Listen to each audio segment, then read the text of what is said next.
Hello, guys. Good morning and early podcast episode today. Welcome back to KnightCASTle. I'm your host, Demetrius Montero, with my co host, Matthew Feldman, welcome back. and we are the UCF sports writers of the UCF Roundtable. Episode 7, we're going to preview tomorrow's Oklahoma State game and its senior night. Um, Last night, men's hoop dub against Pittsburgh, and any other UCF news that we found over the past couple days since last episode. So first, let's preview Oklahoma State and senior night. Um, Oklahoma State is a struggling team. Actually, struggling is an understatement, to be fair, because not only are they 1-9, they are the only winless Big 12 team in the conference. So they're looking to get a win for sure and spoil senior night. UCF couldn't spoil senior night or senior day for Texas Tech when they played them last week. So they got to stand their own ground tomorrow and send their seniors out with a W. So Matthew, what are your thoughts on previewing Oklahoma State? Yeah, like you said, first of all, we want to send our seniors out with a win. That's obviously goal number one. Um, in the long run, we need this win to stay postseason eligible. We have them and then BYU away next week, which is going to be difficult. So we got to get this one down for sure. Um, as you said, they struggling is an understatement. They won their first game in week one, and then have proceeded to lose 9 in a row. Their coach, Mike Gundy, was there for 21 seasons. They parted ways with him after week three. They lost to Tulsa at home, which understandable to that's not okay. And so he was there for 21 years, and he was the second longest tenured FBS coach, but he's gone. Um, the 6 games after they fired him, they lost by an average of 26 and a half points. So, new leadership, but hasn't really contributed to winning ways. But last week was definitely their best game, definitely in Big 12 play. They played Kansas State. They lost 14-6, but their defense played really well. They held Avery Johnson to 15 of 28 passing for 177 yards and a pick. So um, it seems like it's going to be a matchup of two struggling offenses. So I think it's going to come down to who can execute in the critical downs, who's going to have more third down, conversions, who is going to control the ball, control the time of possession. We've talked profusely over the last couple weeks about us struggling to get a rhythm. I think this is the game that we can, try to get back on track offensively. At least try to have long sustaining drives, even if they don't result in points, just, 2 or 3 first downs that can give your defense some time to rest. Um, like I said, Oklahoma State, their offense is not great. So if we can score a little bit, we should be fine. But obviously, that's been hard to come by over the last couple weeks. Yeah, I think tomorrow's going to be a hard fought game because not only are both offenses struggling, um, you know, damn, what else was I gonna say? I blanked. But yeah, I think tomorrow's gonna be a hard fought game because like you said, Oklahoma State played their best defense against Kansas. Offensive coordinator Steve Cooper mentioned that as well in his presser. I believe it was Tuesday. I think they always do the coordinators on Tuesdays. But he mentioned that Alex Grinch, the defensive coordinator, also mentioned that Oklahoma State got a lot of praise from the UCF coaching staff, like a lot of praise. So, I mean, regardless of how their season is going, the fact that they're still fighting, they haven't given up despite, letting go their longtime head coach of 21 years who's helped them finish top 20 in the AP poll, from 2008 to 2020 or 2021. But nonetheless, I mean, that's a great head coach to let go, and having such a seismic shift at leadership, um, you could kind of just say, let's just chalk up this season to being a gap year. Right. Yeah, but Oklahoma State hasn't done that. Like they played their best defense against Kansas State. And I look at that Kansas State game and say their offense, although it was an issue, it was really the turnovers that killed them. Absolutely, had 5 turnovers, 2 fumbles, 3 interceptions. Majority of those turnovers came in the second half. Like, and Kansas State just put the cherry on top with a touchdown in the 4th quarter, and, like, that was it. But it's promising that their defense showed up and held Avery Johnson, under his averages and even picked them off. So, it's definitely they're coming into tomorrow's game with a chip on their shoulder, but it's even more imperative for UCF to have a really good game because Oklahoma State is the worst ranked pass defense in the Big 12. And Steve Cooper talked about having a deep passing game. It's not an aspect of the offense he's satisfied with. Neither is Coach Frost. So tomorrow's game is an opportunity for them to get the deep passing game going, especially with the in-season quarterback competition between Taven and Dalby Belfort. Just to get that game going, and once you get the deep passing game going, now you have the running backs going. You have your Jaden Nixons, your Miles Montgomerys. They're making big plays. Speaking of Miles Montgomery, he is probable, if I remember correctly, looking at the injury report, he's probable for tomorrow's game. So he's one of the many seniors who will be honored in tomorrow's pregame before kickoff. So it's very imperative for UCF to get back on track tomorrow. It's not a gimme game, although ESPN has them at an 89.3% chance to win, like overwhelming favorites.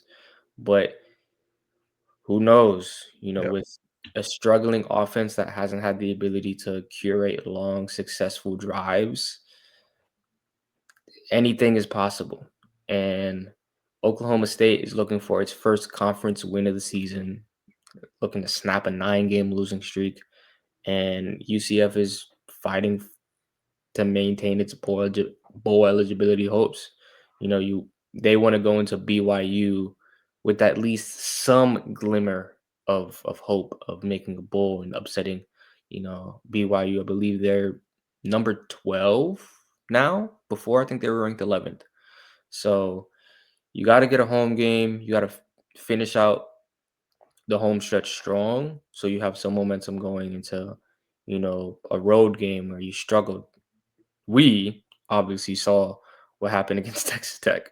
yeah, So you don't want a repeat of Texas Tech next Saturday, but they have to focus on tomorrow to even put themselves in a position to potentially have a bowl game.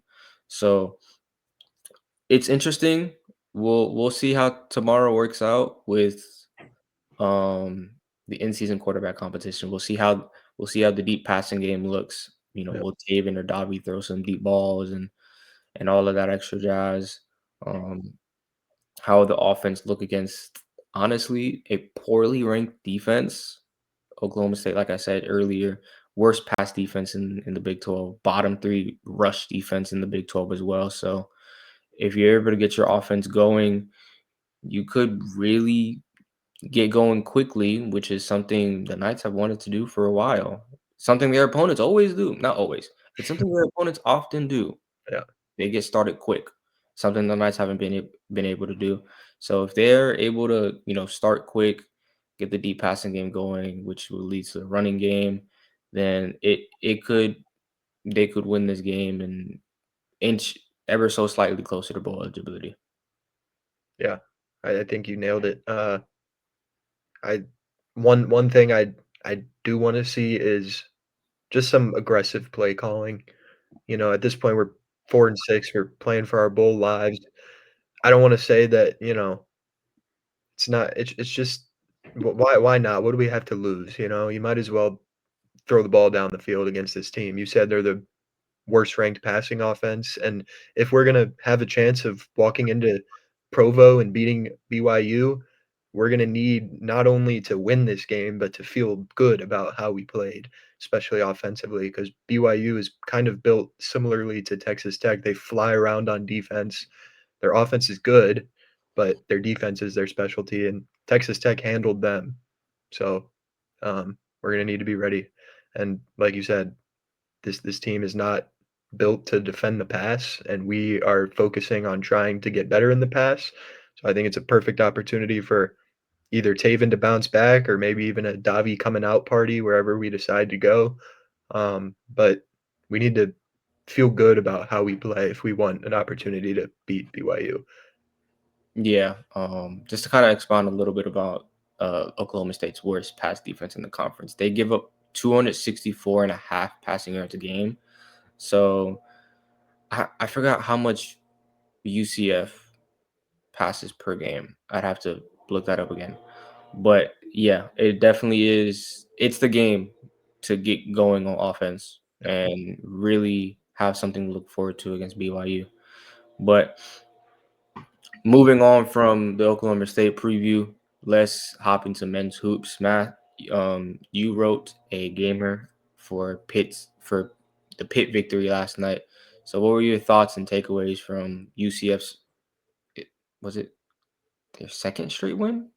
Yeah, I think so. We beat Oakland Monday and now Pitt. So I think so. Yeah. yeah, yeah.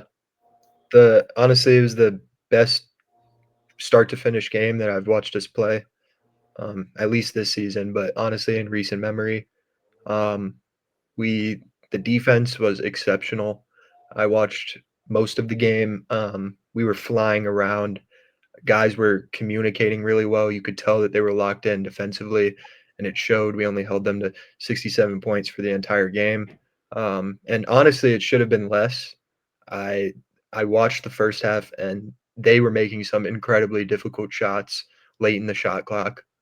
We were playing, 25 seconds of good defense, and then they would, nail a three with 3 seconds left, and those are backbreakers. But we kept fighting, and second half we continue to be a really good second half team, which is uh, important, especially as you get into conference play. Having these experienced older guys on the team, I think, is a big proponent of that. We see the young guys starting to get more comfortable. John Bull had his best game, in my opinion, that I've seen him play. He was very active on the glass. He was very active defensively, even scored a couple times. But we need him to be a presence on the glass. We need him to play like he's 7'2", and he's obviously, Dawkins called him a puppy. He's still young, but he's talented. He's 7'2". He's the only McDonald's All American we've ever had on our team. So the talent is definitely there, and it's good to see him keep developing. I know he said he wanted to be a first team All Big 12 defender. I think that's a great goal for him to have. If he hangs his hat on the defensive end of the floor, we'll be forced to play him. Um, Themis Folks continues to impress me.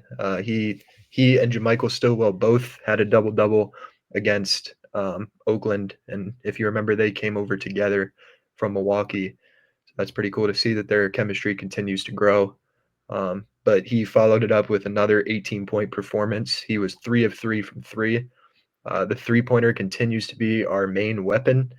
We came into last night second in the country in overall three-point percentage.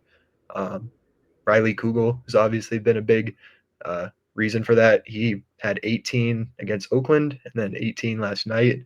He's just our consistent scoring option. He's going to get you 15 minimum every night. Um, he's done a really good job of scoring at all three levels. Yesterday, he was, attacking the rim, and you could tell in the beginning they were face guarding him. He was a little frustrated. He wasn't, getting the ball. His shot wasn't falling. But then he just took it into his own hands and started attacking the rim anytime he got the ball, and he was finishing. It's important to have a guy like that we can count on to get a bucket, especially if we're stalling out. But yeah, the big takeaway for me was the defense. I mean, we were flying around, we were Xing out, guys were talking, guys were hands up. And also, this is, a small thing that people don't really think about, but it seems like they enjoy playing with each other. From what I watch, they're so excited for each other on the bench. A lot of high fives, clapping. When I used to play, our coach would talk about there's been studies that the more high fives you give your teammates, the better you play. And it's just, I mean, it's simple. It's psychology. If you think that they think that you're playing well, you're going to play well. That's just how it is. So, um, I'm excited to see how we continue to grow. We now have two before we start playing conference big wins, Pitt and Texas A&M. Those 2 wins could prove to be very important down the line if we are in the running for a March Madness bid, which I think we can be. Um, but yeah, I'm very promising start. Yeah, it is a very promising start. UCF is now 5-1. They're tied for the best start since 2022-23 when they had current Utah Jazz forward Taylor Hendricks a part of the team. So it's good to see that they're having a great start. Two big statement wins, Texas A&M and Pitt. I don't think they play another Power Four team until January. So having a great start now sets you up to play well against, other Power Four competition, especially when you go play AJ Dybonsta, you go play Darren Peterson, you go play, lottery picks, potential lottery picks for the NBA. Yep. So it's good to have an amazing start. I want to shout out Jamichael Stillwell. He had a double double. It's a second straight double double. So it's good to see that not only is he scoring, but he's corralling rebounds, and you need a rebounder. Like you do. It's an important aspect of the game, especially when it limits the opposing team's possessions. I believe we won the rebounding battle by 9. So it was 28 rebounds for Pitt, 37 for UCF. So when you win the rebound battle, you obviously have more possessions to work with. So you have more possessions for Riley Kugel to get his points, Demas Folks to get his assist, etc., right? Guys to get their open shots. So when you have a guy who can, go out and give you a double double, that's nice. It's another threat on the offensive end to worry about. And Themis Folks, him being a good floor general, I wasn't really too high on his floor general performance last night because he had 4 assists, 4 turnovers. That's a 1-to-1 assist to turnover ratio. He's averaging 6.8 assists and 3.8 turnovers. So it's about a 2-to-1 assist to turnover ratio. And obviously, I think that will improve over the course of the season because as a floor general, I would like to see more taking care of the ball. I think against Texas A&M, if I remember correctly, he had 9 assists and 3 turnovers. That's a good assist to turnover ratio. I want more. It's an overwhelming positive because again, like with rebounding, you're limiting the possessions the opposing team has. So now you're playing more of a half court style game, and you're not letting the opposing team get into transition with live ball turnovers or just in general have more momentum because you keep giving them more possessions. So it's good to see that some of the guys are really getting used to the team and improving game by game.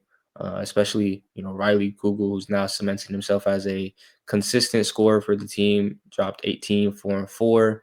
He was named the player of the game after last night's win. So he's really cemented himself as the primary scoring option and someone opposing teams will key in on the defensive end, especially Quinnipiac on next Tuesday. So it's good to see, these guys have really cemented themselves. They've gotten used to each other. They're playing for each other. They're winning games, right? Yep. We all know winning cures all. So, you start 5-1. You could start 6-1 if you win against Quinnipiac next Tuesday. And you just got to keep stacking dubs if you want to if you want to have a chance at making the March Madness tournament. Keep stacking dubs, and that builds confidence. Especially when you go up against conference play in January, and you don't want to hit that 7-game losing streak you had last year, which honestly killed your season. That's what you need. You need to stack wins. You need to play, efficiently. You need other guys to step up. I think that's another thing with UCF too is the men's hoops team is deep. One game, all right, Riley Kugel, Jamichael Steelwell. Another game, Carmelo Pacheco, John Bull. Right. Right. So it's not just it's Riley Kugel save us offense, and Mhm. that's it. Or it's, hey, don't face guard some of the other guys so that Themis folks can't, get his floor general game off. Like, no, it's not like that. You have to deal with multiple guys on the floor. You have to deal with Jordan Burks as a shooter. You have to deal with Pacheco as a shooter. And then you have the interior threat of Stillwell. And it's like it all comes together to really make it tough for defenses to key in on one guy and shut down the offense. So it's promising to see that the offense has played really well. The defense last night was good, 67 points. That's no pun intended. But like I said, it's good to see the team actually, just getting more positive momentum as the season progresses. But um in some other UCF news, moving on from men's hoops, kind of get back to football.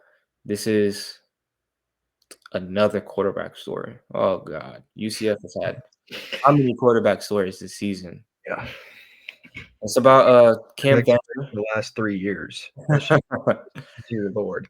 um, it's about Cam Fancher. Cam Fancher, he's been injured pretty much the entire season. He's only played 3 games. Suffered a back injury against Jacksonville State in the season opener. Played through a pair of broken ribs and lost against Cincinnati. And his injuries have sparked conversations about the possibility of earning a medical red shirt. It's a tricky situation because you never know how the waiver process goes. Whether you'll get it or not. But if he does, I don't know if he'll transfer or if he'll stay. But I mean, if he does stay, I mean that's another quarterback battle that UCF has to figure out. Yeah. You're already doing an in-season quarterback between Taven Jackson and Dobby Belfort. Now you'll have more UCF quarterback commits coming in next season.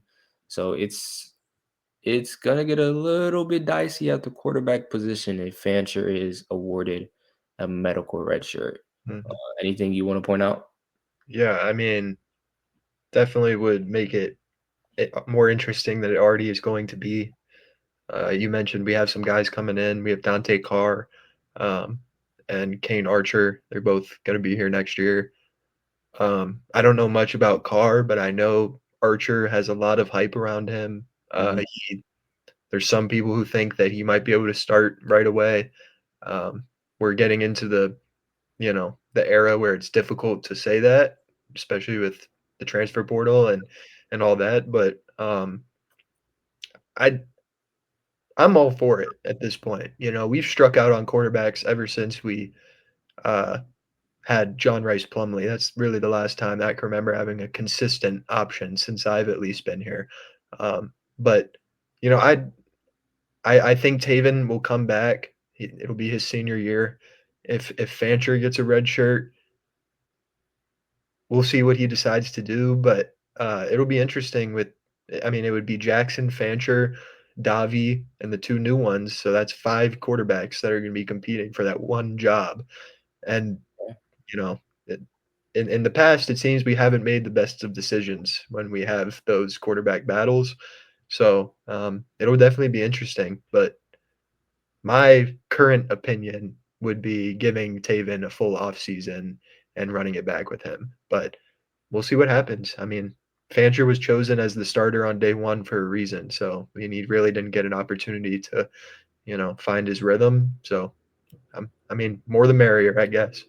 Yeah, I mean, when you have an intra quarterback room like UCF this season, you need all the quarterbacks you have. So, I mean, you said 5. It'll be 6 with Jacurri Brown. That's true. He's been injured as well. Um, and it's very clear that at the quarterback position, it's not just one single play style. It's not, oh, you have 3 pocket passing quarterbacks and one who just likes to, and like the other 2 like to run. No. All of them can run. All of them can pass, right? So you get a little bit of overlapping play styles, and now it becomes a little bit more tough to decide who is the quarterback. I mean, obviously you look and go, all right, it's Fancher goes through his progressions like 5 seconds faster than the other quarterbacks, and he's able to make this decision a snap quicker, right? But I mean, it's clear that that quarterback room is full of dual threat talents. Jackson likes to stay in the pocket more, but I mean, he can go out and run if need be. Yep. Uh, Same with Belfort. but Belfort runs more than he passes. He hasn't really had many passing attempts this season, so we've only really seen him run. But it's clear that the quarterback room is going to be full of dual threat talents, and we'll see how the in season quarterback now pans out. If Jackson stays a starter, if Belfort gets a start, who knows? We'll see, and then we'll keep y'all updated. Spring football into next year, um, when now you have all the quarterback carousel and everyone's fighting for a starting job. So that'll And be it for one thing, one more thing. I just think it's interesting you brought up the Taven thing because I think that these next 2 weeks could actually be very big in determining whether or not he, not only the perception around UCF about him, but whether or not he believes that he can be our starter next year, especially if Fancher gets that red shirt and with the two, 4 stars coming in. I think for his mental and for, just how we view him, this could be a big 2 weeks. yeah, it could, especially because what he started at Indiana Yeah. or Tennessee, Yeah. and so he's been trying to have a starting quarterback position for his entire collegiate career. He loses it at the end of this. I mean, at the beginning of the season, and then gets it because of injury, and so he's just fighting to keep it. Keep the starting quarterback position that he ran away with because Fancher was injured. So quarterback controversy is interesting. We will keep you all updated. But that'll be it for episode 7 of the Knights Castle. I'm your host, Demetrius Montero, with my co-host. Matthew Feldman. Thanks, guys. And I always got to do the call to action. Typical call to action. Top left is the QR code. If you're watching on your phone, not phone, your iPad, TV, or tablet. Oh, no, iPad, tablet is same stuff. They might have like a Kindle or something. Yeah, I mean, if you live in 2016, but make sure you scan that QR code, create an account to join the UCF Roundtable so you can make community posts and interact with our stories when we publish them. We publish a story almost every day. We try to almost every day at least. So make sure you guys do that. Run the community up, run the interactions up and stuff like that. We appreciate y'all. And last but not least, make sure y'all like and subscribe. Hit the bell to turn on our notifications. We drop an episode mostly every Monday and Friday. Sometimes we're not available because we're in school and we got some other stuff going on, but we always try to have 2 episodes a week. So make sure you guys like and subscribe. Turn on the notifications, and we will see you on Monday for episode 8 for some other UCF news, breaking down the Oklahoma State game and all of that other jazz. So we will see you on Monday. Peace. See y'all.